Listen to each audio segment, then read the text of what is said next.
Hello students, welcome to our channel unique learning lab. বলো সবাই কেমন আছো? আশা করছি সবাই ভালো আছো।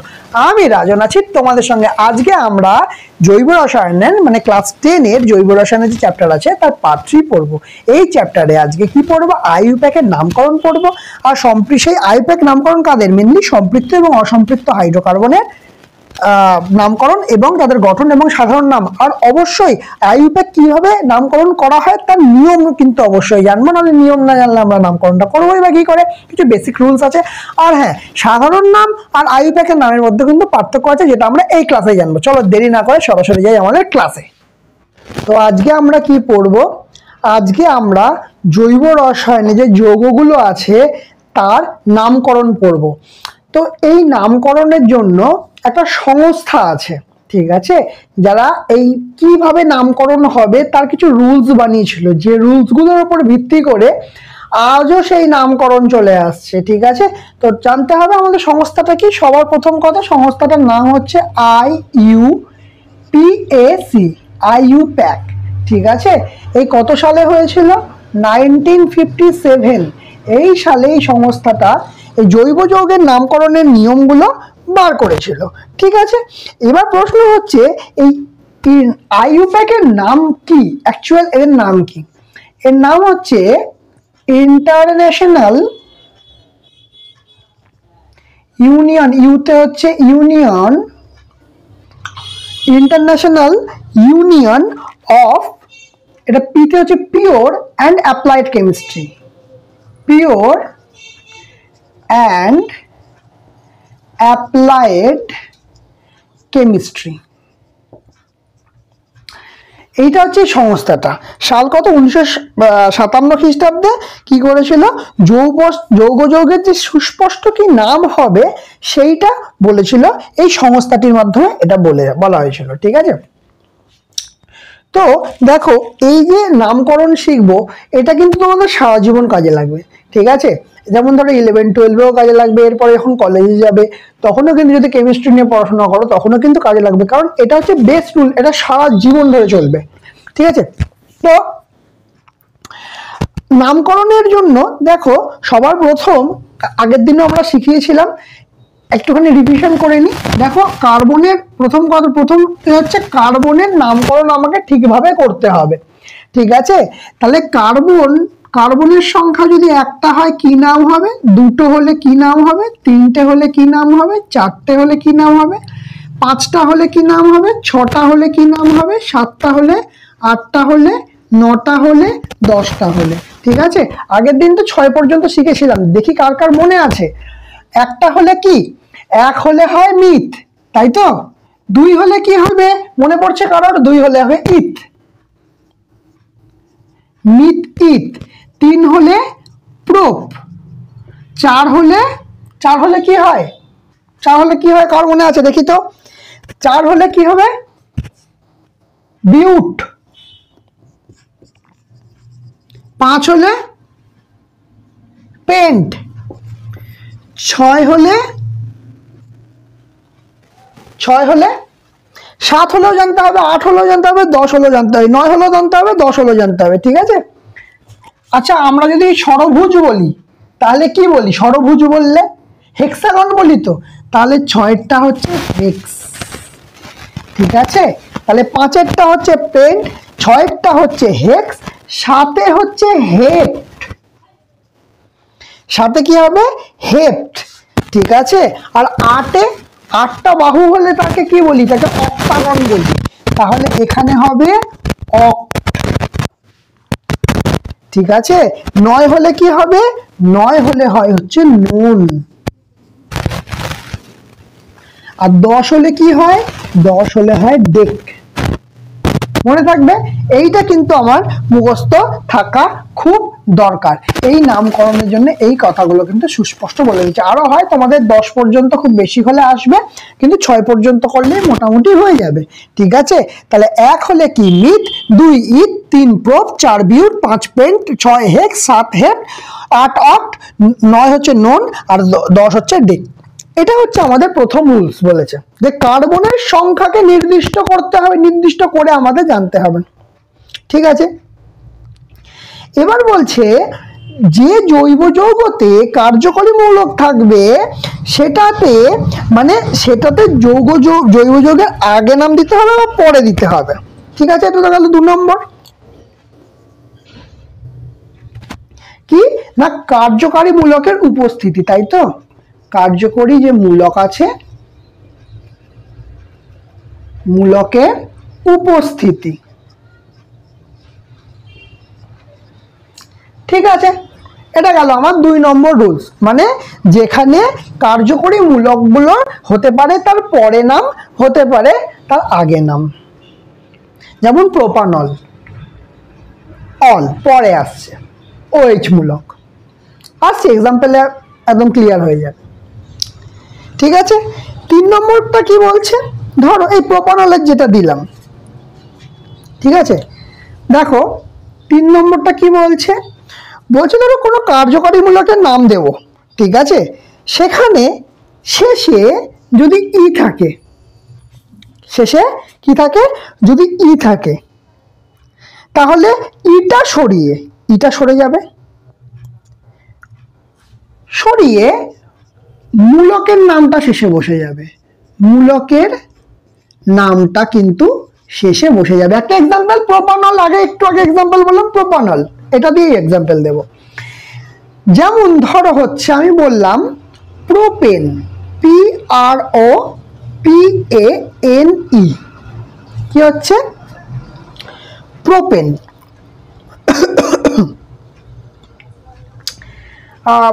আচ্ছা, প্রোপেন দিয়ে করব, হ্যাঁ প্রোপেন দিয়েই করি, ঠিক আছে।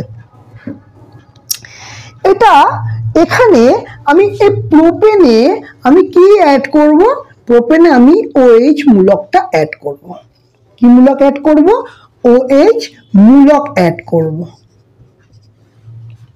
ঠিক আছে, আর OH মূলকের আইইউপ্যাক নাম হিসাবে মানে নাম কি হয়, কি মূলক বলে আগের দিন শিখেছিলাম, OH মূলককে বলবো আমরা অল নাম দেব, অল। ঠিক আছে, তাহলে কি হচ্ছে? এটা ইংলিশে লিখে তাহলে বুঝতে সুবিধা হবে পরে। তাহলে এখানে কি হবে? এখানে হবে OL, ঠিক আছে, অলের জায়গায় OL ইংলিশে লিখবে, কোনো ব্যাপার না। তাহলে এবার দেখো আমাদের এখানে কি ছিল? Propane, PROPANE, propane. তাহলে আমরা কি জেনেছি? ইটা চলে গিয়ে মূলকের নামটা আসবে, ইটা এখান থেকে চলে যাবে, তাহলে কি হবে? PROPAN এর সঙ্গে OL। ঠিক আছে, তাহলে এখানে যদি একসঙ্গে লিখবো তাহলে প্রোপানল কি হবে? প্রোপানল। কনসেপ্টটা ক্লিয়ার হলো? এটা কিন্তু কনসেপ্ট বিল্ডিং হচ্ছে, মেইনলি কনসেপ্টটা আমাদের দরকার, যে কোন কনসেপ্টটাতে আমরা এটা বুঝতে পারবো। ঠিক আছে, 4 নম্বরে কি আছে? 4 নম্বরে দেখো, 4 নম্বরে মেইনলি কি আছে? 4 আমরা কি কি জানি? যে অ্যালকেন, অ্যালকিন, অ্যালকাইন, এই 3টে জিনিস জানি। তাহলে অ্যালকেন মানে কি? ANE, অ্যালকেনের N, ঠিক আছে। তারপরে অ্যালকিনের কি হচ্ছে? অ্যালকিনের হচ্ছে ENE, অ্যালকিন। আর একটা কি আছে? অ্যালকাইন, তাহলে কি হবে? YNE হবে। Alkane, alkyne, অ্যালকাইন। ঠিক আছে,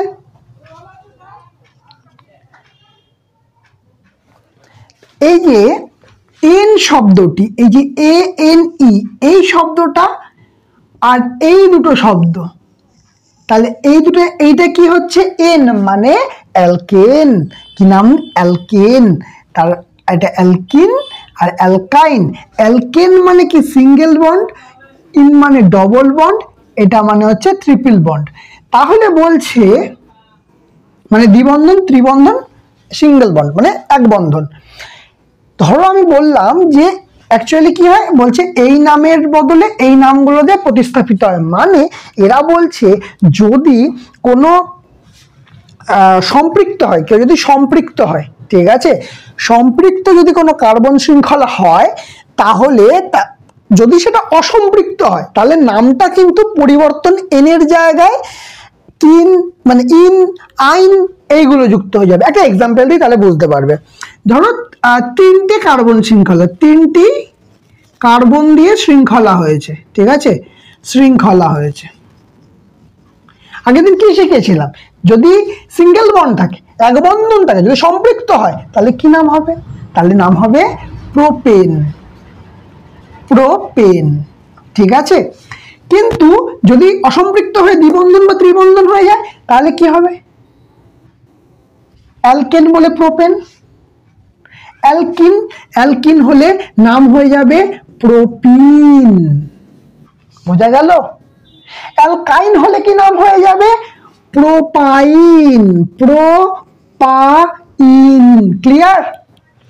প্রোপিনে হয়ে যাবে ডবল বন্ড, এখানে হয়ে যাবে ট্রিপল বন্ড। কেন? এটা ডবল বন্ড, এটা ট্রিপল বন্ড। এটা ইন ইন প্রোপিন, আইন প্রোপাইন। ক্লিয়ার হলো? বোঝা গেছে? এই জিনিসটা আশা করছি কোনো সমস্যা নেই,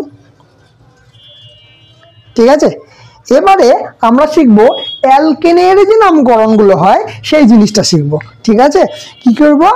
মানে সম্পৃক্ত হাইড্রোকার্বন মানে যেগুলো সিঙ্গেল বন্ডের শিখবো, তারপরে ডবল বন্ড, তারপরে ট্রিপল বন্ড, আস্তে আস্তে সবকটা শিখবো। চলো তাহলে সেই পার্টটায় যাই। দেখো, প্রথমে আমরা কি সম্বন্ধে জানবো? অ্যালকেন সম্বন্ধে জানবো। অ্যালকেনের এক হলে তার গঠন কেমন হবে, সাধারণ নাম কি হবে, আইইউপ্যাকের নাম কি হবে। দেখো, সাধারণ নাম আর আইইউপ্যাক নাম কিন্তু অনেক সময় আলাদা হয় এবং এক্সামে আসে, যে কি নাম হবে, কি বৃত্তান্ত আসে, ঠিক আছে। তাহলে সবার প্রথম কথা, অ্যালকেনের সংকেত কি হয়? CnH2n+2। মনে আছে তো? আগের দিন কিন্তু ডিটেলসে করিয়েছিলাম এই জিনিসগুলো। তাহলে কার্বনের পরমাণুর সংখ্যা যদি 1 হয় তাহলে কি নাম বলেছিলাম? এক হলে নাম বলেছিলাম মিথ।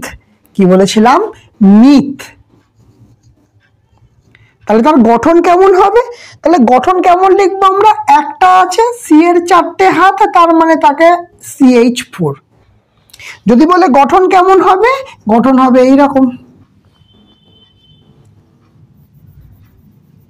গঠন হবে এইরকম, এই 4 জায়গায় 4টে এইচ। ব্যাস হয়ে গেল আমাদের CH4 এর গঠন। এর সাধারণ নাম কি হয়? এদেরকে সাধারণভাবে আমরা মিথেন বলেই চিনি, আর এখানেও নাম হয় মিথেন। কিন্তু কিভাবে হয় দেখো, মিথ একের জন্য হয় কি মিথ যোগ, অ্যালকেনের জন্য কি হয়? এন। অ্যালকেনের জন্য কি হয়? এন, ইএনই এন, ঠিক আছে। ইএনই না, সরি, এএনই হবে, এন। তাহলে হবে এই দুটো মিলে হচ্ছে মিথেন। ক্লিয়ার? এইভাবে আসছে, একদম লজিক্যালি, একদম সিম্পল।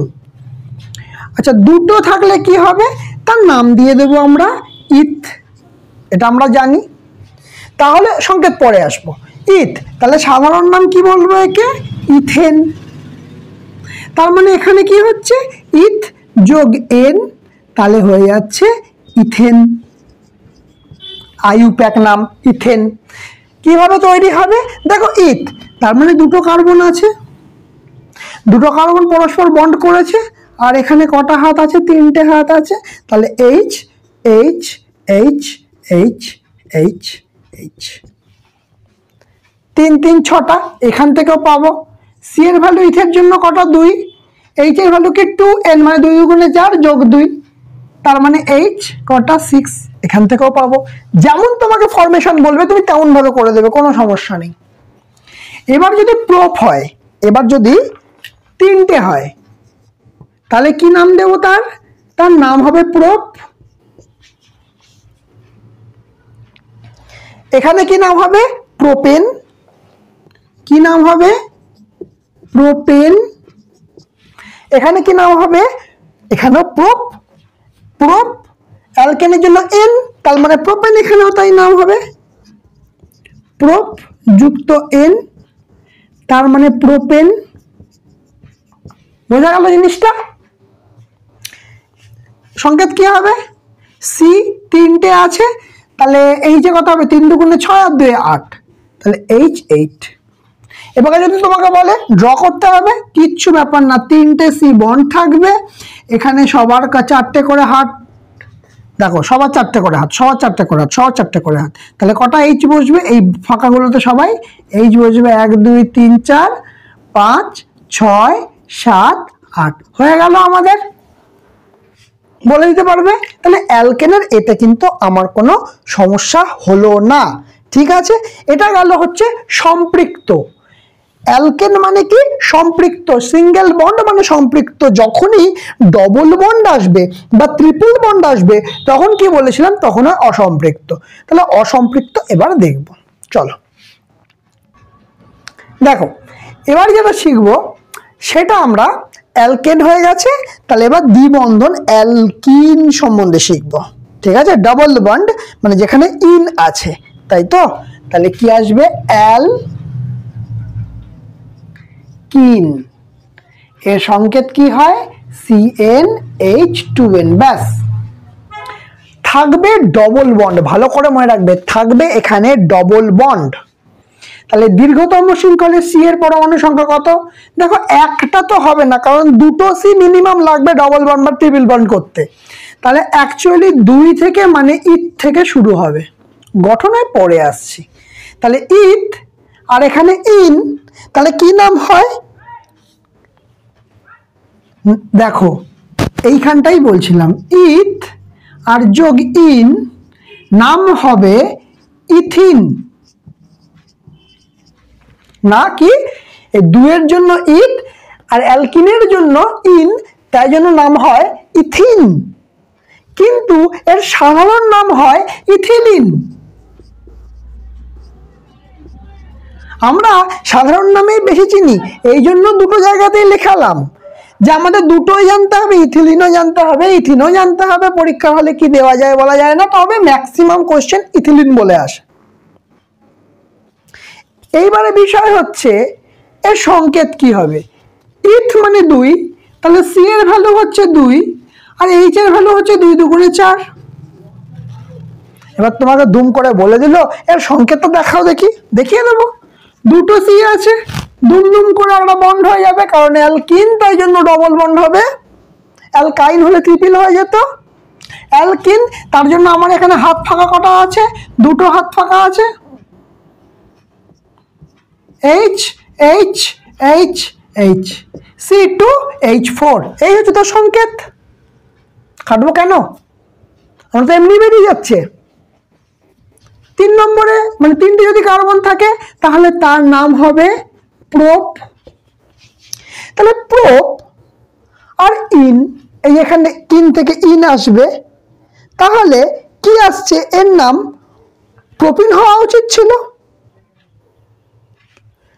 এর নাম হওয়া কি উচিত ছিল? প্রোপ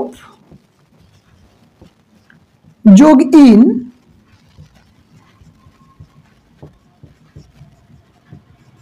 প্রোপিন হওয়া উচিত ছিল। এটাকে 1 প্রোপানন বা প্রোপ 1 নোনো বলে। কেন বলে পরে আসবো, যখন শিখবো জিনিসটা অ্যাকচুয়ালি লোকেশন হিসাবে শিখবো, তখন ব্যাপারটা আরো ভালো করে বলবো। তাহলে একে তো প্রোপিন বলছি, কিন্তু আমরা সাধারণ নামে একে প্রোপিলিন বলছি। কি বলছি? প্রোপিলিন বলছি। তাহলে দুটো আলাদা নাম পেলাম, প্রোপিলিন বেশি আমাদের চলে। ডবল বন্ডে আছে সি, কটা থাকবে? প্রোপ মানে 3টে থাকবে, তাহলে সি 3টে থাকবে। একটা ডবল বন্ড, একটা সিঙ্গেল বন্ড। কারণ ডবল বন্ড একটা 1 2 3 4 1 2 3 4 এইরকম হবে।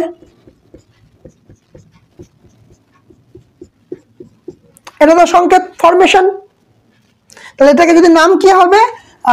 C3H 3 2 6 C3H, দেখো সিতে সি এইচ আছে 1 2 3 4 5 6, সিম্পল। এইভাবে আমরা বানিয়ে ফেলতে পারবো, কোনো সমস্যা নেই। এইবার যেটা যেটা বোঝাবো বললাম সেটা হচ্ছে এর নাম 1 প্রোপানন, 1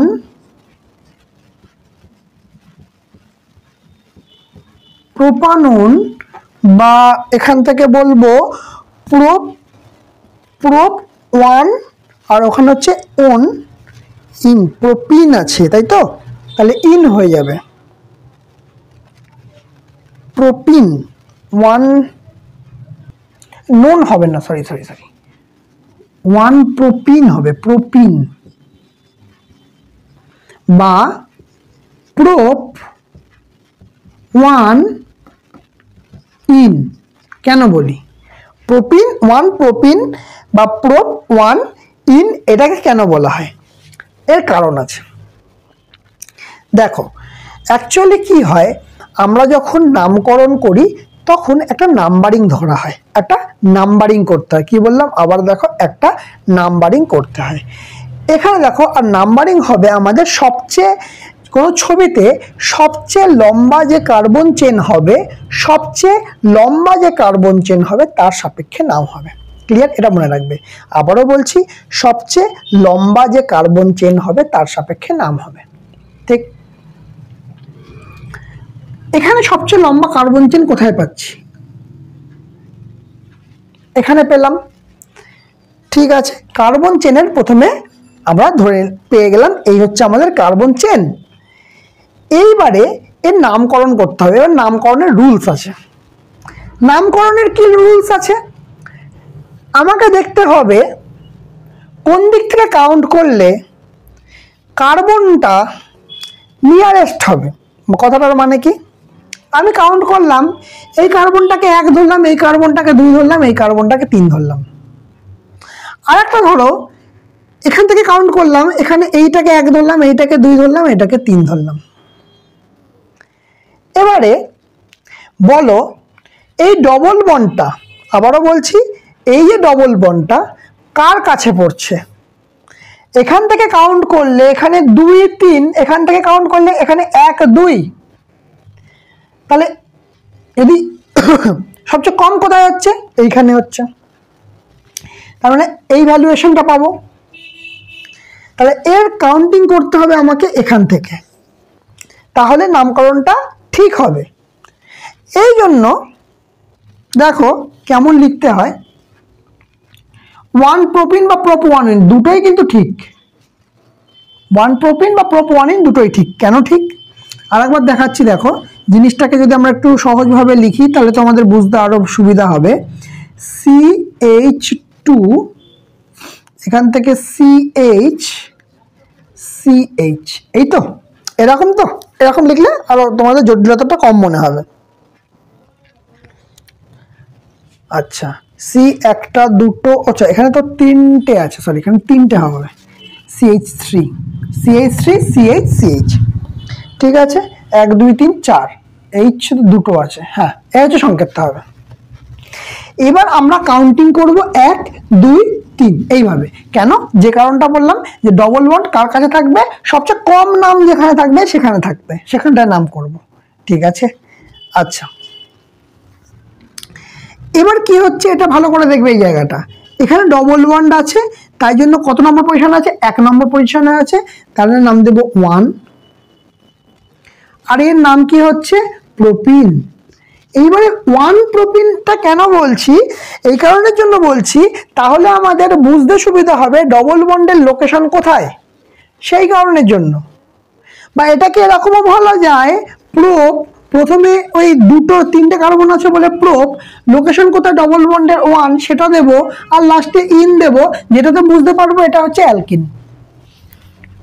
নামকরণ কিন্তু এইভাবে হয়, এই জিনিসটা বুঝতে হবে। ধরো আমি বললাম 4টে সি আছে, এইখানে ডবল বন্ড আছে, ঠিক, এখানে সিঙ্গেল বন্ড আছে। ওকে, এইটার ক্ষেত্রে নামকরণ কি করব? এখানে ধরো 1 2 3 4, 1 2 3 4, 1 2 3 4, 1 2 3 4, ঠিক আছে, হাইড্রোজেনগুলো বসে নেবে, হাইড্রোজেন নিয়ে মাতামাতি করার কিচ্ছু নেই। তুমি এখান থেকে কাউন্ট করলে 1 2 3 4, এদিক থেকে কাউন্ট করলে 1 2 3 4, কোনো সমস্যা নেই, তুমি দুদিকের যেদিক থেকে খুশি কাউন্ট করতে পারো। কারণ 2 দেখো, যদি এই কার্বনটা ধরো এর পাশে 2 পড়ছে, যদি এই কার্বনটাকে ধরো এর পাশে 2 পড়ছে, তুমি যেদিক থেকে খুশি এটা নামকরণ করতেই পারো, কোনো সমস্যা নেই। তাহলে এটার নাম কি বলবে? এটা তো বিউট, এটা হচ্ছে বিউট, 2 নম্বর পজিশনে আছে, যেদিক থেকে কাউন্ট করো না কেন দুটোই 1 2, আর বসবে কি ইন, বিউট টু ইন। বোঝা গেল জিনিসটা? এই একই জিনিস আছে, একই জিনিস আছে, কিন্তু ডবল বন্ডটাকে সরিয়ে দিয়েছি। দেখো ডবল বন্ডটাকে সরিয়ে দিয়েছি, C C C double bond C, মুছে দিই।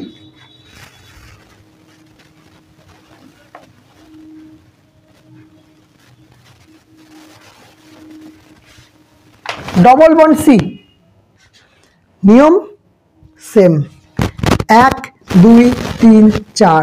কেন এটা করব? একটাই কারণ, ডবল বন্ড এর কাছে, ডবল বন্ড এর কাছে, সেই কারণের জন্য আমরা এটা 1 এর নামটাও করব। তাহলে বিউট 1 ইন বা 1 বিউটিন, বিউট কি লিখবো? বিউট 1 ইন বা 1 বিউটিন। যদি নামটা থাকতো C double bond C, C এরকম থাকতো, তাহলে নামকরণটা কোথায় করতাম? এদিক থেকে নামকরণ করতাম, কারণ এর কাছে আছে ডবল বন্ডটা। তাহলে কি বলতাম? 1 বিউটিন বা বিউট 1 ইন, কারণ লোকেশন নামকরণ এটা করেছি। নাম এক বলেই ডবল বন্ড কিন্তু একই রকম জায়গায়, সেটা কিন্তু নয়। এই জিনিস সম্বন্ধেও জানবো, ঠিক আছে? কারণ আপাতত এই জিনিসটা জেনে নাও, এই জিনিসটা জানাটা খুব ইম্পর্টেন্ট। তাহলে লোকেশন ওয়াইজ কিন্তু তার নামকরণটা চেঞ্জ হয়ে যাবে, ডবল বন্ড কোথায় বসছে, ট্রিপল বন্ড কোথায় বসছে, সেই হিসাবে কিন্তু নাম হয়ে যাবে। যেখানে বলেছিলাম না প্রথম শর্ত, দ্বিতীয় শর্তটা যে ইন, এই যে এইটা পরে বসতে পারবে, সেম জিনিস। বোঝাতে পারলাম তো? এটা গেল প্রোপ। আচ্ছা, এবার যদি তুমি ট্রিপল বন্ডে চলে আসো, এটা তো মোটামুটি শিখে গেলাম নামকরণ কিভাবে হয়। নামকরণটা কিন্তু খুব ইম্পর্টেন্ট, কিন্তু শুধু রুলস জানা নিয়ে কথা, আমাদের রুলসটা খুব ইম্পর্টেন্ট। এরপরে শিখবো আমরা অ্যালকাইন। কি শিখবো? অ্যালকাইন। অ্যালকাইন, এটার সংকেত কি হয়? CnH2n-2। তাহলে একটা তো হবে না, কারণ ট্রিপল বন্ড দুটো সি এর মধ্যে আসবে, লাগবে মিনিমাম, তাহলে মিনিমাম দুটো থেকে শুরু হবে, তাহলে হচ্ছে ইথ। কি হচ্ছে? ইথ। তাহলে এটা তো আইন, তাহলে এটার নাম কি হবে? ইথাইন। কি হবে? ইথ যোগ আইন। এই আইনটা কেন আসছে? এই আইনটা কেন আসছে? কারণ এর নাম তো অ্যালকাইন, সেই কারণের জন্য আইন আসছে। একদম প্রত্যেকটা সাইন্টিফিক রিজন আছে, এমনি এমনি নামকরণ হয় না, নামকরণের পেছনে বিস্তার আলোচনা আছে। কিন্তু সেই জিনিসটা জানলেই এটা খুব ইজি, বেসিকটা জানতে হবে আমাদের, কেন নামটা এরকম হচ্ছে। তাহলে ইথ আইন, তাহলে কি হচ্ছে? ইথাইন। নাম কি হচ্ছে? ইথাইন। কিন্তু একে আমরা জানি কি নামে? অ্যাসিটিলিন নামে জানি। আমরা কি নামে জানি? অ্যাসিটিলিন নামে জানিস, অ্যাসিটিলিন নামেই বহুল প্রচলিত এটা। ইথাইন হয়তো বলেই না, বইদের কোশ্চেনে যেখানেই দেখতে পাবে ম্যাক্সিমাম জায়গায় অ্যাসিটিলিন ব্যবহার করা হয়, কারণ অ্যাসিটিলিন নামটাই সবচেয়ে বেশি জায়গায় প্রচলিত মানুষের মুখে মুখে। যেমন আমরা একটা প্লাস ইউজ করি, ঠিক আছে, অ্যাকচুয়ালি ওর আসল নাম কি? প্লায়ার, কিন্তু এটাকে আমরা প্লাস বলে বলে বলে বলে বহুল প্রচলিত হয়ে ওটা হয়ে গেছে, এইরকম ব্যাপার। ঠিক আছে, অ্যাসিটিলিন। এবার বলছো যে ইথ আছে, তাহলে অ্যাসিটিলিনের সংকেত কি হবে?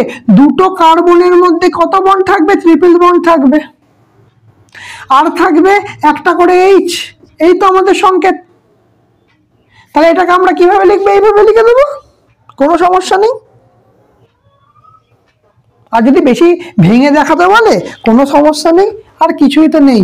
এইখানে থাকবে একটা করে এইচ, আর এখানে থাকবে ট্রিপল বন্ড, এই হয়ে গেল অ্যাসিটিলিন। একদম বেসিক কনসেপ্টের উপর ডিপেন্ড করে হচ্ছে। এবারে যদি বলি আমি তিনটে আছে, ধরো বললাম প্রোপ, তিনটে আছে প্রোপ, তাহলে এর নাম কি হবে? প্রোপ, আর এখান থেকে আইন, তার মানে কি বলবো? প্রোপাইন। কি নাম বলবো? প্রোপাইন। আর কি বলতে পারি? 1 প্রোপাইন, 1 প্রোপাইন। আর কি বলতে পারি সে আগের রুলসের উপরে ভিত্তি করে? প্রোপ 1 আইন, প্রোপ 1 আইন। ক্লিয়ার? তাহলে এইটাকে আমরা কি নামে চিনি? এটাকে আমরা কিভাবে কি নামে চিনি জানো? এটাকে আমরা চিনি মিথাইল অ্যাসিটাইল বলে চিনি। কি নামে চিনি? মিথাইল অ্যাসিটাইল বলে চিনি এই প্রোপাইনকে। নামকরণ আমি আবার দেখাবো, নামকরণটা কেন এরকম হচ্ছে, আগেরটার মতোই, কিন্তু এটা সংকেত কি হবে? এটা সিম্পল ব্যাপার। এই যে CH আর C, এই তো থাকবে, ফরমেশন তো এরকম হবে যে তিনটে C থাকবে যার মধ্যে একটা ডবল বন্ড থাকবে, ট্রিপল বন্ড থাকবে। তাহলে নামকরণ করতে গেলে এদিক থেকে হবে 1 2 3, ঠিক কি ঠিক না? তাহলে এখানকার তিনটে হাত, এর তিনটে হাত এ মিলে গেছে, তাহলে এখানে চারটে হাতের জন্য এ হবে। এই C চারটে হাত পেয়ে গেছে, এই C একটা হাত পেয়েছে, তার মানে একটা H3 আসবে, ঠিক? তাহলে এবার 1 প্রোপাইন কেন বলছি? কারণ এখান থেকে 1 আর প্রোপ আইন 1 প্রোপাইন। তাহলে অ্যাকচুয়ালি এটা কেমন ভাবে লিখতে হয় শিখে নাও। 1 এর পরে কমা, তারপর প্রোপাইন, তারপরে কি আসছে? প্রোপ ড্যাশ দিয়ে 1 ড্যাশ দিয়ে আইন। প্রসেসটা কিন্তু একদম এইরকমই। প্রোপ, যদি প্রোপ আর আইনটাকে আলাদা লিখতে হয় তাহলে মধ্যখানে দুটো ড্যাশ দিয়ে কত নম্বর লোকেশনে তোমার ডবল বন্ডটা আছে সেটা চিহ্নিত করে দিয়ে দিতে হবে। বোঝা গেল? ডবল বন্ড না, ট্রিপল বন্ড আছে, আইন তো ট্রিপল বন্ড। আচ্ছা, এবার বলছি মিথাইল অ্যাসিটাইল কেন নাম হচ্ছে? কি নাম হচ্ছে? মিথাইল অ্যাসিটাইল না, অ্যাসিটিলিন হবে, অ্যাসিটিলিন, ঠিক আছে? মিথাইল অ্যাসিটিলিন কেন নাম হবে এরকম? মিথাইল অ্যাসিটিলিন এই কারণের জন্যই নাম হবে, দেখো এইটা অ্যাসিটিলিনের মতোই লাগছে, এখানে মিথাইল গ্রুপটা যুক্ত হচ্ছে, তাই জন্য বহুভাবে সাধারণভাবে আমাদের বলা হয় মিথাইল অ্যাসিটিলিন। ঝামেলা মিটিয়ে নাও।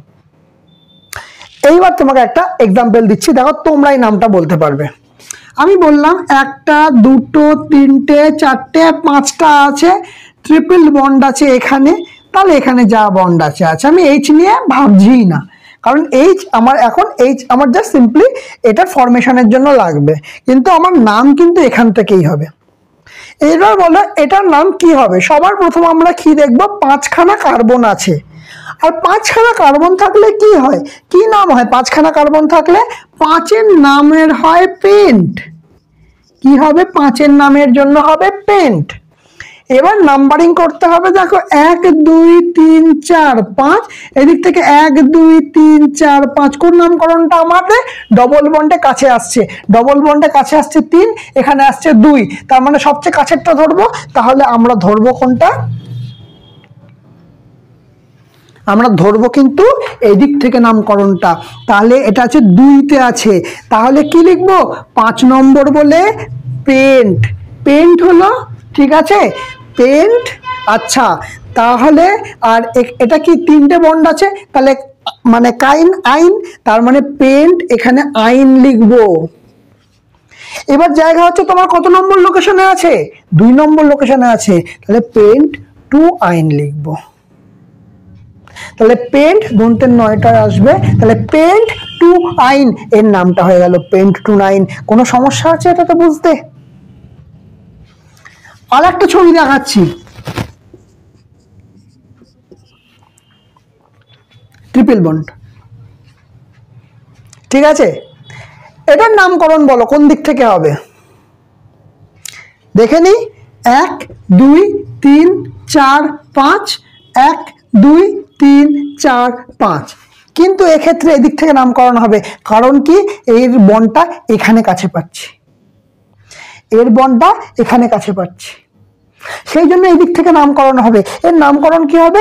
2, কারণ ডবল বন্ডের কাছে সবচেয়ে নিয়ারেস্ট কি আছে? 2, তাহলে 2, তাহলে পেন্ট 5টা আছে, পেন্ট 2 আইন একই নাম হলো, কিন্তু এর ফরমেশন দুটো কিন্তু আলাদা হয়ে গেছে, নাম কিন্তু একই আছে। এইভাবেও কিন্তু হতে পারে, এই জিনিসটাকে বুঝতে হবে কিভাবে ফর্ম হচ্ছে। ঠিক আছে, তাহলে এই গেল double bond, triple bond, single বন্ডের নামকরণ কি করে হয়। আর একটা জিনিস শিখে নাও, এই জিনিসটা জানার দরকার। ধরো আমি বলছি কার্বন আছে, কার্বন আছে, কার্বন আছে, ঠিক আছে, এখান দিয়েও কার্বন, এখান দিয়েও কার্বন, এখান দিয়েও কার্বন, এখান দিয়েও কার্বন, এখান দিয়েও কার্বন। আচ্ছা, এখান দিয়ে দেখাচ্ছে, এখান দিয়ে কার্বন। ঠিক আছে, আমি দেখব, এটা মুছে দাও, এরকম আছে ধরো, আমি দেখব সবচেয়ে লম্বা কার্বন আমি কোথায়, কার্বন চেন কোথায় পাচ্ছি। আমি যদি এই কার্বন চেনটা নিই, এই কার্বন চেনে কটা কার্বন পাচ্ছি? এই কার্বন চেনে কটা কার্বন পাচ্ছি? 3টে কার্বন পাচ্ছি। কিন্তু এই কার্বন চেনটা দেখো তো কটা কার্বন পাচ্ছি? 1টা 2টো 3টে 4টে 5টা, তাহলে তখন 5টা কার্বন পাচ্ছি। তখন কিন্তু আমরা এইখানে কাউন্টিং করব, এর রুলস পরে বলবো। কিন্তু আমরা যেটা বলছিলাম না, সবচেয়ে দীর্ঘতম চেন আমরা ধরবো, এইটা হচ্ছে সবচেয়ে দীর্ঘতম চেনটাকে আমরা এইভাবে ধরবো। বোঝা গেল? তাহলে আশা করছি যে single bond, double bond, triple bond মানে হচ্ছে অ্যালকেন, অ্যালকিন, অ্যালকাইন, এই 3টে বন্ড নিয়ে আর এদের নামকরণ নিয়ে কোনো অসুবিধা নেই। আশা করছি তোমাদের ক্লাসটা ভালো লেগেছে। যদি ভালো লেগে থাকে অবশ্যই লাইক করবে, কমেন্ট করবে, শেয়ার করবে। আর যারা চ্যানেলটাতে নতুন আছো তারা অবশ্যই সাবস্ক্রাইব করে দেবে, পাশে থাকা বেল আইকনটা অবশ্যই ক্লিক করে দেবে। তো আজকের মতো আমাদের ক্লাস এখানেই শেষ। বোঝা গেছে?